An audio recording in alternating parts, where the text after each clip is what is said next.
የተነሳሁት አይቼሻለሁ። ቼክ እንኳን አላረገኝም። የሆነ ነገር ሆኖ መሆን አለበት። እኔ እንጃ። ታዲያ ምን ይመስልሻል? ዴቭ እንደዚህ አይነት ነገር ያደርጋል ብዬ አላስብም።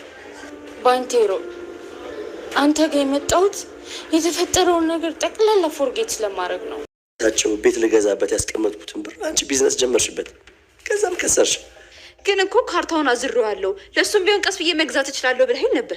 እንደዚህ ማሰቤ ግን ከልብሽ ነው? ኧረ እንዴት እንደዛ ሊሆን ይችላል? እንዴት ጨክኝ።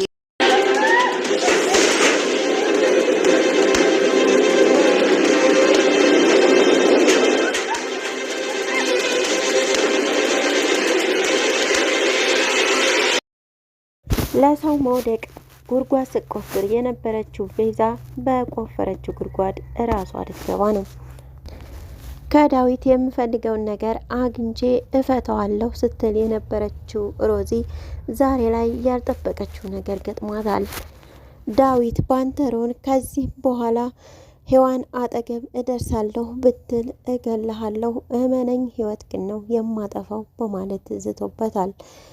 ዳዊት በሔዋን ላይ ፊቱን ስላዞረባት ሔዋን እጅግ በመበሳጨት ወደ ባንተሮ ሄዳ ሰክራ ጥንብዝ ብላ በባንተሮ ታዝላ ወደ ቤት ልትመጣ ችላለች። ሰላም ጤና ይስጥልኝ ውድና የተከበራችሁ ተመልካቾች እንዴት አላችሁ? እግዚአብሔር ይመስገን እኔ በጣም ደህና ነኝ። በያላችሁበት ሰላማችሁ ይብዛ እያልኩኝ ለዚህ ቻናል አዲስ ከሆናችሁ ሰብስክራይብ በማድረግ ቤተሰብ ሁኑ። እንዲሁም ላይክ ሼር በማድረግ አበረታቱኝ። ዛሬ ደግሞ ትንሿ ሙሽራ ክፍል 35ን ይዤላችሁ መጥቻለሁ። እስከ ቪዲዮ ፍጻሜ ድረስ ከኔ ጋር ቆዩ። ይህን ቪዲዮ ስትጀምሩ ላይክ ማድረጋችሁን አትርሱ። እንግዲህ በባለፈው ባንተሮና ዳዊት ተፋጠው ነበረ ቪዲዮ ያለቀው። ባንተሮና ሔዋንን አብሮ ያያቸው ዳዊት በስተመጨረሻ ሔዋን ባንተሮን ጉንጩን ስማው ብትሄድም ነገር ግን ዛሬ ላይ ዳዊት ወደ ባንተሮ ተጠግቷል። እመነኝ እኔ ስለሆንኩ ነው የተውኩህ እንጂ አንተን መግደል ነበር በማለት እንግዲህ ስሜቱን ተቆጣጥሮ በትዕግስት አውርቶታል።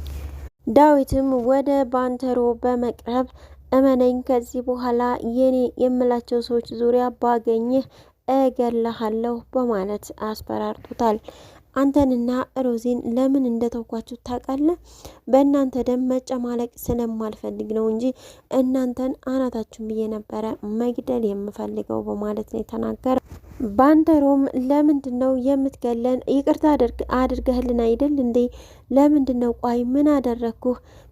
ሮዛንማ እኔ ራሴ ብገላት ደስ ይለኝ ነበር፣ ግን ታውቃለህ እኔ እስር ቤት ሆኜ እሷ አግብታ እኔን ክዳ ጠበቀችኝ እና ምን አደረግኳት? አልገደልኳት። እንደሷ ጥፋት ግን ዝልዝል አድርጌ በገደልኳት ነበረ በማለት ይነግረዋል። አንተ አይደለህም ወይ ሰው ያደረከኝ? አሁን እንደገና ደግሞ ምን ጥፋት አጠፋሁና ነው እንደዚህ የምትለኝ? እኔ ውለታ ምረሳ ሰው አይደለሁም፣ ውለታህን መቼም አረሳም በማለት ባንተሮ ዳዊትን ይነግረዋል። ዳዊት ግን ሁለተኛ ነግሬሃለሁ፣ ሔዋንም አጠገብ ላይ ራሱ አልፈልግም፣ ከዛሬ ጀምሮ መራቅ አለብህ ብሎት ይሄዳል። ባንተሮ ግን ይቅርታ አድርግልኝ ከሔዋን ግን መራቅ አልችልም በማለት ነበረ የመለሰለት። ነገር ግን ዳዊት ከሄደ በኋላ ስለነበር አልሰማውም። ሮዚም እንዴት እናቴ እንደዛ አድርጋ ትከዳኛለች? አለኝ የምለውን ሚስጥር እንኳ እያወራኋት ያለሁት ለእናቴ ነው። እናቴ ግን አሁን በዚህ ልክ ልትከዳኝ ከቻለች በቃ ለራሴ ያለሁት ራሴ ነኝ ማለት ነው። ጨዋታው ያለቀ ቢመስላቸውም ነገር ግን ጨዋታው አላለቀም። በመጨረሻም አሸንፋቸዋለሁ፣ ነገር ግን እኮ አሁን ተሸንፌያለሁ እያለች ከራሷ ጋር እያወራች ነው። ሔዋንም ቁጭ በማለት በሀሳብ ንጉድ ብላ ትገኛለች። እንግዲህ ሉሊትም አውርታት ነበረ። ምን ሆነች ነው በሀሳብ ቤት ነው የሄድሽው በማለትም ጠይቃት ነበረ። ከሚወደኝ መራቄ ከምወደው ደግሞ አለመጠጋቴ እጅግ በጣም ያናድደኛል እያለቻት ትገኛለች። ያለችው ነገር ባይገባትም ነገር ግን እሷም ወደ ራሷ ህይወት ተመልሳ እኔም ትምህርት እያልኩኝ ቤተሰቦችን ሳረዳ ይኸው እዚህ ያለሁ በማለት ትነግራታለች። ጥሩ ነገርና አስፈላጊ ነገር ጊዜና ሰዓት እንደሚፈጅ እንዲሁም የማጭበርበር ወይንም ደግሞ የውሸት ነገር ከሆነ ነገሮቹ እንደሚፈጥኑ ነገር ግን መጨረሻው እንደማያምር አስፈላጊ ነገር ግን ሲሆን ጊዜ እጅግ በጣም እንደሚወስድና እንዲሁም ደግሞ እጅግ ውጣ ውረድ እንደሚኖረው ነግራታለች። በዛ መሀል እንግዲህ እያወሩ ባለበት ሰዓት ዳዊት ይመጣል። ዳዊትም ከፓንተሮ ተለይቶ ስለነበረ የመጣው እጅግ በጣም ተበሳጭቶና ተናዶ ነበረ። ልክ እንደገባ ያያቸዋል። ሔዋን ቆማ ነበረ እሱ ሲመጣ ማለት ነው። ነገር ግን ሉሊትን ስሞ እሷን ትቷን ነበረ የሄደው።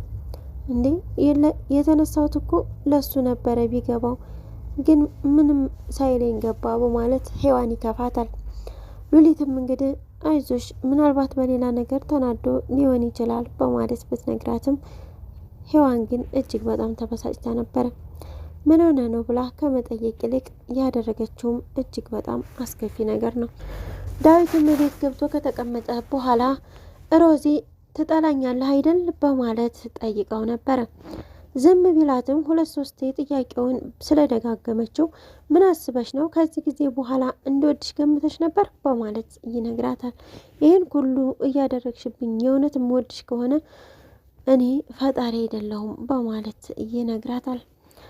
እሱም እንግዲህ በቃ እንግዲያው እንደዛ ከሆነ ፍታኝ ትለዋለች። ፈትቼሻለሁ እኮ ይላታል። ማለት ምን ማለት ነው ብላ ትጠይቀዋለች። ያው እንደፈታሽ ቁጠሪው በፈለግሽበት መሄድ መውጣት ትችያለሽ በማለት ይነግራታል። ታውቂያለሽ አንቺን እዚህ ያስቀመጥኩሽ ለልጄ ብዬ እንጂ ለሌላ ብዬ አይደለም በማለት ነው የነገራት። ዳዊትም እንግዲህ ያሰባሰባቸውን መረጃዎች በሙሉ እያወጣ ያሳያታል። ምክንያቱም እናቷ የምትቀመጥበት ቤት እናትሽ አዙሬልሻለሁ ብሏት ነበረ። ነገር ግን ነገሩ የሆነው ሌላ ነው። ዛሬ ላይ ስትሰማ ሮዚ በድንጋጤ ነው ያለቀሰችው። ይህም ደግሞ የሔዋን ወንድም ቤት ነበረ። ያ ቤት በእዳ ተይዞ ስለነበረ ጨረታውን ዳዊት አሸንፎ ለሔዋን ወንድም ነበር የሰጠው። እሱ አገር ሊጠብቅ ድንበር ሄዶ ስለነበረ ለዛ ነው። አሁን ላይ ግን የሔዋን ነው በማለት ይነግራታል። እጅግ ማመን ነበር የከበዳት። ሮዛም እንዴት እናቴ እንደዛ ታደርጋለች በማለት እንግዲህ ይልቅስ ለእናትሽ ምክር ምከሪያት፣ በአሁን ሰዓት እንደ ትልቅ ሰው እንደ እድሜዋ ማርጀት ሳይሆን በእድሜ ልክ ማሰብ ነው ጥሩ፣ ንገሪያት፣ ምከሪያት በማለት ይነግራታል። ሮዛ እጅግ ትናደዳለች። ዳዊትም ተመቀመጫው ተነስቶ ነበረ የሄደው። በጣም ተናዳ ስታለቅስ ነበር። በዛ ሰዓት ሉሊት ትመጣለች። በጣም አዝናለሁ፣ ግን እንደዚህ መሆን የለብሽም፣ ሆድሽ ውስጥ ላለው ልጅ ማሰብ አለብሽ በማለት ሉሊት ምክር ትሰጣታለች። ሮዛም አይመለከትሽም የኛ አዛኝ በማለት ነበር የተናገረቻት። እውነቴን ነው ምልሽ፣ ዳዊትም ቢሆን ተናዶ ነው እንጂ ልጁን አይጠላም በማለት ስለ ዳዊት መልካም ነገር ታወራለች። እውነት ለልጅ አስበሽ ነው በማለት ነበር ሮዚ የጠየቀቻት። ሉሊትም አዎ ሉሊት እኮ ነኝ በማለት ትነግራታለች። ለልጄ ባላስብ ኑሮ ያን ጊዜ ነበር መንቅር የማስወጣው በማለት ትነግራት፣ ኧረ በስመ አብ ብላ ሉሊት ትደነግጣለች። ደነግጥሽ እንዴ ብላ ስትጠይቃት፣ አዎ ዳዊትም እኮ ስለተነደደ ነው እንጂ ልጁን በጣም ነው የሚወደው፣ እንዳረገች ሲነግሪው ራሱ እንደ ሕፃን ልጅ ሲቦርቅ ነበረ በማለት ትነግራታለች። አሁን ብቻ መሆን ስለምፈልግ ከዚህ ሂጂ ብላ ታባራታለች። ሔዋን ባንተሮን ደውላ መገናኘት እንችላለን ወይ ስትለው፣ ባንተሮ ግን መለስ ብሎ ዳዊት ያለውን ነገር ነበረ ያሰበው። በስተመጨረሻም ግን ራሱ ለግሉ ያለው ሁሉንም ነገር ተውልሃለሁ፣ ነገር ግን ሔዋንን መተው አልችልም በማለት ነበረ ለራሱ ሲመክር የነበረው። ያንንም በማስታወስ መገናኘት እንችላለን ወይ እያልኩ እኮ ነው በማለት በንዴት ስትናገረው፣ አዎ የት ነሽ በማለት ቢጠይቃት፣ አንተ ያለበት ቴክስት አድርግልኝ እኔ ራሴ እመጣለሁ በማለት እንግዲህ ሔዋን ወደ ባንተሮ ጋር ትሄዳለች። እንግዲህ ያለውን ነገር አብራርታ ባትሰጠውም ነገር ግን ወንድምሽና እንዲሁም ደግሞ ዳዊት እያሉ አንቺን እኮ አይከፋሽም፣ ስለዚህ ምን ሆነሽ ነው ብሎ ቢነግራትም ነገር ግን እሷ እያነሳች መጠጣትና እንዲሁም ደግሞ ያለችበትን ሙድ መርሳት ነበር የምትፈልገው። ባንተሮ ግን እኔ ልጠጣ ሳይሆን ልጠብቅሽ ነው የመጣሁት በማለት ጠንበዝ ብላ ተሰከረች። በኋላ እንግዲህ ዳዊት ግቢ ውስጥ ቁጭ ብሎም እየጠጣ ስለነበረ ሉሊት ወደሱ አምርታ ልታወራው ብትፈልግ ነገር ግን እዛው እንደደረሰች በሩ ላይ ነበረ ስትስቅ ሔዋን የተሰማችው። ዳዊትም ጠጋ በማለት እንግዲህ በሩን ይከፍተዋል። በሩን ሲከፍተው ባንተሮ ሔዋንን አዝሏት ነበረ እንግዲህ የመጣው። እንግዲህ ዳዊት ምን ሊያደርግ ይችላል? በቀጣይ ቪዲዮ የምናየው ይሆናል። ባንተሮ ግን ዳዊትን ሲያየው ድንግጥ ብሎ ጭራሽ ወደ ኋላ ነበር ያፈገፈገው። እስካሁን አብራችሁ ስለቆያችሁ እጅግ በጣም አመሰግናለሁ። ለዚህ ቻናል አዲስ ከሆናችሁ ሰብስክራይብ፣ ላይክ፣ ሼር በማድረግ አበረታቱኝ። በያላችሁበት ሰላማችሁ ይብዛ እያልኩኝ እዚህ ጋር ሰናበታችኋለሁ። ሰላም ለሀገራችን ይሁን፣ ሰላም ለሕዝባችን ይሁን።